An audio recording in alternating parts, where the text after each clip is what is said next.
Elon Musk का AI Grok आजकल India में सबकी धोती खोल रहा है। जी हाँ, यही कहा जा रहा है और खूब चर्चा है, क्योंकि ग्रोक पर आप जो भी सवाल पूछते हैं वो धड़ल्ले से उसका जवाब देता है, बेहिचक जवाब देता है। तो मैंने भी सोचा कि चलिए बॉलीवुड के बारे में उससे कुछ सवाल करते हैं। तो उससे एक सवाल मैंने ये किया कि भाई यहाँ आजकल नेपोटिज़्म की बड़ी चर्चा है। बहुत नेपो किड्स जो हैं इधर पिछले 10-12 सालों में लॉन्च हुए हैं। तो मैंने उससे पूछा कि बीते 10 सालों में बॉलीवुड में जो नेपो किड्स लॉन्च हुए हैं उसमें टॉप 10 सबसे कमज़ोर नेपो किड्स कौन से हैं। और उसने जो लिस्ट बना कर दी, आप वाकई आश्चर्य करेंगे उसके इंटेलिजेंस पर, क्योंकि उसने बाकायदा डिफ़ाइन भी किया है कि कौन कौन है और उसके पीछे वजह क्या है। और उसने लिखा कि बीते 10 साल यानी 2015 से 2025 में बॉलीवुड में कई स्टार किड्स यानी नेपो किड्स लॉन्च हुए हैं, जिनमें से कुछ ने अपनी पहचान बनाई है। इसमें उसने रणबीर कपूर, आलिया भट्ट और वरुण धवन का नाम लिया है। और कुछ ऐसे नेपो किड्स भी हैं जो दर्शकों और क्रिटिक्स की उम्मीदों पर खरे नहीं उतरे हैं। तो उसका कहना है कि उसने कमज़ोर नेपो किड्स किसको माना है, तो उसने डिफ़ाइन किया है कि कमज़ोर का मतलब यहाँ बॉक्स ऑफिस परफॉर्मेंस, अभिनय को लेकर दर्शकों और समीक्षकों की राय और इंडस्ट्री में इन एक्टर्स का बेअसर होना। तो इसको उसने बनाया है कि भाई ये कमज़ोर नेपो किड्स हैं। अब कौन कौन से हैं, तो उसने यहाँ पे दो ऐसे नेपो किड्स को भी लिया है जो 2015 से पहले लॉन्च हुए थे, मगर बाद में भी कुछ एक्टिव रहे, लेकिन उनका प्रभाव जो है उसके हिसाब से एकदम नगण्य रहा, मतलब ज़ीरो रहा। तो अब ये 10 की लिस्ट इसकी क्या है ग्रोक की, ये हम चलते हैं। तो जो टॉप 10 सूची उसने बनाई है 2015 से 2025 के बीच लॉन्च होने वाले नेपो किड्स की, उसमें पहला नाम है हर्षवर्धन कपूर। जी हाँ, अनिल कपूर के बेटे और सोनम कपूर के भाई। तो हर्षवर्धन जो है 2016 में मिर्जा में लॉन्च हुए थे। इस फिल्म का बजट जो है 45 करोड़ था और ये फिल्म केवल 10 करोड़ रुपए कमा पाई थी। और इसके बाद हर्षवर्धन ने भावेश जोशी सुपर हीरो 2018 में की, 2022 में उनकी थार आई नेटफ्लिक्स पे। दोनों ही फिल्मों को किसी ने नहीं पूछा। और सबसे ख़ास बात ये रही कि हर्षवर्धन की एक्टिंग जो है एकदम बिल्कुल इम्प्रेसिव नहीं थी। उनके चेहरे पर हाव भाव आना जो है लोगों ने देखा नहीं, और उनका ये जो स्क्रिप्ट सिलेक्शन माना गया ये बहुत कमज़ोर रहा। तो कुल मिलाकर हर्षवर्धन एक तरीके से रेस से बाहर है। तो ग्रोक ने इसको नंबर 1 पर रखा है। दूसरे नंबर पर ग्रोक ने लिया है Ananya Pandey. Student of the year 2 से 2019 में डेब्यू किया था, और फिर लंबी कतार है, पति पत्नी और वो, खाली पीली, गहराइयाँ, ड्रीम गर्ल 2, वेब सीरीज़ भी एक आ गई, मतलब और भी कई फिल्में हैं। कुल मिला के अनन्या पांडे जो हैं लगातार स्ट्रगल कर रही हैं, और लोगों ने अभी तक उनको बिल्कुल भी सीरियस एक्ट्रेस नहीं माना है। 5-6 साल हो रहे हैं और उनकी ज़बरदस्त ट्रोलिंग होती है नेपो किड के रूप में। बहुत सारे लोग उनको सख्त नापसंद करते हैं और साफ साफ लिखते हैं। तीसरा नंबर यहाँ पर है सारा अली खान। सारा अली खान 2018 में केदारनाथ से उनका डेब्यू हुआ था। एवरेज फिल्म थी। इसके बाद वो सिम्बा में आई, फिर लव आजकल में दिखी, कुली नंबर 1, अतरंगी रे। उसके बाद फिर अमेज़न प्राइम पर उनकी फिल्म आई थी ए वतन मेरे वतन। इसी साल के शुरू में वो स्काई फोर्स में नज़र आई। एक के बाद एक धड़ल्ले से वो फिल्में उनकी आती गईं और फ्लॉप होती गईं, और उनकी ओवर एक्टिंग जो है लोग उसको बिल्कुल पचा नहीं पा रहे हैं। वो लगातार फ्लॉप हो रही हैं। लोग कह रहे हैं जिस तरह का वो सिलेक्शन करती हैं फिल्मों का, वो बहुत ख़राब है। चौथा नाम है जानवी कपूर। जानवी कपूर ने 2018 में धड़क फिल्म से शुरुआत की थी। करण जौहर ने लॉन्च किया था। एकदम एवरेज फिल्म थी। उसके बाद में गुंजन सक्सेना, रूही, मिली, मिस्टर एंड मिसेस माही, एक के बाद एक उनकी भी कई फिल्में। वो साउथ में भी चली गई। साउथ में भी उन्होंने काम किया, वहाँ भी उनको न ढंग का रोल मिला, न उनके एक्टिंग परफॉर्मेंस की जो है किसी ने तारीफ़ की। तो कुल मिला के ये है कि सबका यही मानना है कि एक तो उनके चेहरे पे भी वही प्रॉब्लम है कि बहुत ही एक तरीके से भावशून्य होता है, एक्सप्रेशंस नहीं आते हैं, और इसके अलावा उनकी रेंज बहुत सीमित है। भले ही वो श्रीदेवी की बेटी हैं, श्रीदेवी और बोनी कपूर की बेटी हैं। श्रीदेवी बहुत बड़ी एक्ट्रेस थी, लोगों ने उनको बहुत प्यार दिया, वो सुपरस्टार का दर्जा तक उनको दिया गया। लेकिन जहाँ तक जानवी कपूर की बात है, वो बहुत कमज़ोर साबित होती हैं। तो इस लिस्ट में उनका चौथा नंबर है। पाँचवें नंबर पर उन्हीं के साथ धड़क में लॉन्च हुए ईशान खट्टर। ईशान खट्टर शाहिद कपूर के सौतेले भाई है, जैसे आप जानते हैं। तो एवरेज फिल्म से शुरुआत की थी। उसके बाद खाली पीली और डोंट लुक अप एक हॉलीवुड फिल्म थी। कुछ नहीं हुआ इन दोनों में उनका। फिर इसके बाद उनकी एक फिल्म आई पिप्पा, जो सुपर डुपर फ्लॉप रही। फिर वो एक अमेरिकन ड्रामा सीरीज़ में दिखे पिछले साल, द परफेक्ट कपल। बहुत सारे लोग थे, विदेशी सीरीज़ थी, कहाँ आई कहाँ गई कुछ पता नहीं चला।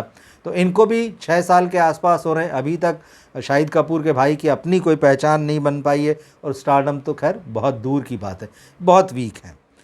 छठे नंबर पर है अहान शेट्टी। अगर शेट्टी सरनेम ना हो इसमें तो आप पूछ सकते हैं कि ये कौन है। ये सुनील शेट्टी के बेटे हैं। अहान की एक ही फिल्म आई 2021 में, तड़प, और बॉक्स ऑफिस पर ये फ्लॉप रही। अहान का काम इसमें बहुत एवरेज था और लोगों ने भुला दिया, फिल्म को भी भुला दिया और अहान को भी भुला दिया। इसके बाद ये खबरें आई कि भाई उनके नखरे बहुत हैं, जिन इक्का दुक्का फिल्मों में साइन किया गया तो फिर प्रोड्यूसरों ने कदम पीछे खींच ली कि भाई इतने नखरे इनके कौन झेलेगा। तो अभी तक 2021 के बाद में 2025 आ गया है, अभी तक उनकी कोई फिल्म नहीं आई है, लेकिन एक मल्टी स्टारर फिल्म में उनके अब आने की खबरें आ रही है। तो वो जब इस साल के आने वाले महीनों में कभी सामने आएंगे तो हम उस पर बात करेंगे। तो अहान छठे नंबर पर है। सातवां नाम यहाँ पर है उदय चोपड़ा का। तो जैसे कि ग्रोक ने कहा कि भाई कुछ 2 ऐसे नाम मैंने शामिल किए हैं जो पिछले 10 साल पहले से लॉन्च हो गए थे, लेकिन इस डेकेड में वो या तो एक्टिव नहीं रहे या उनका असर एकदम कम हो गया। तो उदय चोपड़ा ने मोहब्बतें और मुझसे दोस्ती करोगी जैसी फिल्मों से शुरुआत की थी, फिल्में फ्लॉप रहीं। धूम सीरीज़ जो उनके होम प्रोडक्शन की रही है वही उनकी पहचान रही है, और धूम 3 के बाद तो वो पूरी तरह से गायब हो गए। फिर एक आध एक्ट्रेस के साथ उनका नाम जुड़ा, फिर वो अमेरिका चले गए, फिर कहा गया कि वो वहाँ पर फिल्में प्रोड्यूस कर रहे हैं, यशराज का प्रोडक्शन और डिस्ट्रीब्यूशन का काम संभाल रहे हैं। होते होते धीरे धीरे जो है वो इस पूरे सिनेरियो से बाहर हो चुके हैं, और 2015 से लेकर 2025 में उनका कोई भी ऐसा काम नहीं आया कि जिसको आप बहुत रिकॉग्नाइज़ करें। आठवें नंबर पर यहाँ तुषार कपूर को लिया है। तुषार कपूर की भी वही स्थिति है कि वो 2015 से पहले लॉन्च हुए थे, हालांकि काफ़ी पहले 2001 में उनकी पहली फिल्म आई थी मुझे कुछ कहना है, और इसके बाद में वो लगातार स्ट्रगल करते नजर आए। और पिछले 10 साल का काम आप उनका देखें तो बहुत ही कमज़ोर है। अगर गोलमाल सीरीज़ की फिल्मों को छोड़ दें तो क्या कूल है हम 3 जो उनकी 2016 में आई थी वो भी फ्लॉप थी। इक्का दुक्का फिल्में, और ज़्यादा काम तो उन्होंने किया नहीं, वो आए मगर फ्लॉप होते रहे। और उनकी एक्टिंग को हमेशा लोगों ने बहुत कमज़ोर माना, और कई लोग तो हास्यास्पद मानते रहे। जितेंद्र के बेटे, एकता कपूर के भाई, उनके पिता और बहन जो हैं उन्होंने जिस भी फील्ड में काम किया, एक्टिंग में, प्रोडक्शन में, बहुत ऊंचाइयां छुई, लेकिन तुषार जो है उनको इसका कोई फ़ायदा नहीं मिला, ना उनके अंदर वो टैलेंट देखने को मिला। टॉप 10 की इस लिस्ट में 9वां नाम है अर्जुन कपूर का। अर्जुन कपूर ने 2012 में इशक जादे से शुरुआत की थी, लेकिन बीते 10 सालों में उनका प्रभाव जो है बहुत ही कमज़ोर रहा। शुरुआत में हालांकि उन्होंने 1-2 हिट्स थी, जैसे इशक जादे एवरेज साबित हुई, उसके बाद में उनकी 2 स्टेट्स और गुंडे लोगों ने देखी, सराहा, मगर इसके बाद हाफ गर्लफ्रेंड आई, वो भी थोड़ा ठीक ठाक रही। फिर पानीपत है, एक विलन रिटर्न्स है, ये फिल्में लगातार फ्लॉप होती चली गईं। और फिर इसके बाद इसमें आप सिंघम रिटर्न्स जैसी फिल्म जोड़ लीजिए, फिर अभी थोड़े दिन पहले आई मेरे हस्बैंड की बीवी जोड़ लीजिए। अर्जुन कपूर का ग्राफ जो है लगातार नीचे आता चला गया।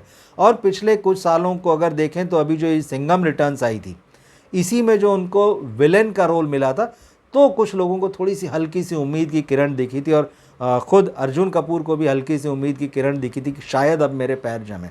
लेकिन अभी जो फिल्म आई है मेरे हस्बैंड की बीवी, उसने फिर जो है पूरा कचरा कर दिया। उनकी एक्टिंग में कोई वेरिएशन नहीं है, एक ही जैसी एक्टिंग करते हैं। उनके साथ भी एक्सप्रेशन के प्रॉब्लम है, उनकी स्क्रिप्ट का सिलेक्शन बहुत ख़राब है, ये भी सब मानते हैं।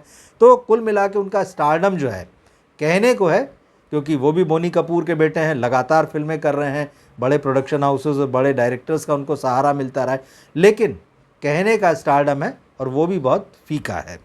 अब इस लिस्ट में जो 10वां नाम है टॉप 10 में, 10वां नाम है टाइगर श्रॉफ का। हीरोपंती से शुरुआत की थी और ज़बरदस्त हिट रही थी ये फिल्म 2014 में। उसके बाद वो बागी में आए, वार में आए, लगातार उनकी फिल्में जो हैं ये हिट हो रही थी। मगर फिर उसके बाद हीरोपंती 2, गणपत और बड़े मियाँ छोटे मियाँ जैसी जो फिल्में हैं, इन्होंने टाइगर श्रॉफ का स्टारडम बहुत कमज़ोर कर दिया। उनकी साख को इन तीनों फिल्मों ने बहुत ज़बरदस्त नुकसान पहुंचाया। ये बात तो सही है कि दूसरे नेपो किड्स की तरह टाइगर श्रॉफ की भी जो एक्टिंग की रेंज है वो बहुत थोड़ी है, सीमित रेंज में उनको काम करना है, और उसके बाद उनके पास सिर्फ एक ही जिस चीज़ पर वो डिपेंड करते हैं वो एक्शन, तो एक्शन भी उनका नहीं चला, और रेंज उनके पास एक्टिंग की है नहीं। और इधर जो एक के बाद एक फिल्में फ्लॉप हुई, उसने जो है उनके स्टार पावर को बुरी तरह से निचोड़ कर रख दिया, तो बहुत कमज़ोर हो गए। आज की डेट में एक तरीके से वो स्ट्रगल कर रहे हैं और लोग ये कह रहे हैं कि क्या वो अब कमबैक कर पाएंगे। इस तरह से उनको एक बड़ी हिट की तलाश है। और सिर्फ वही नहीं, इस टॉप 10 लिस्ट में जितने एक्टर्स आए, जितने नेपो किड्स आए हैं, उन सभी को बड़ी हिट की तलाश है। वो सभी अपना कैरियर बॉलीवुड में स्ट्रगल कर रहे हैं, तलाश रहे हैं। तो इस लिस्ट के बाद में ग्रोक ने एक नोट लिखा लास्ट में, उसने लिखा कि ये 10 नेपो किड्स बीते 10 साल में लॉन्च हुए या सक्रिय रहे, लेकिन अपनी प्रतिभा, फिल्मों की सफलता या दर्शकों के बीच लोकप्रियता के मामले में कमज़ोर साबित हुए। इनमें से कुछ जैसे टाइगर और अर्जुन तो अभी भी कोशिश कर रहे हैं, लेकिन ज़्यादातर या तो गायब हैं या पूरी तरह से प्रभावहीन हैं। तो ये है, ये ग्रोक का एनालिसिस है। क्या सोचते हैं आप इसके बारे में? वाकई उसने जो लिस्ट हमको निकाल कर दी है ये इंटरेस्टिंग है, और ये जितने भी नाम उसमें आए हैं ये सभी कमज़ोर हैं। तो इस लिस्ट के बारे में आपका क्या कहना है, और ग्रोक ने ये जो एनालिसिस किया है उसके बारे में आप क्या सोचते हैं? कमेंट बॉक्स में लिखकर ज़रूर बताएं। हम इस एआई से कुछ और सवाल करेंगे बॉलीवुड के बारे में, और उनका क्या जवाब हमें मिलता है वो आपके सामने लेकर आएंगे। जुड़े रहिए हमारे साथ, मिलते हैं फिर हम अगले वीडियो में। नमस्कार।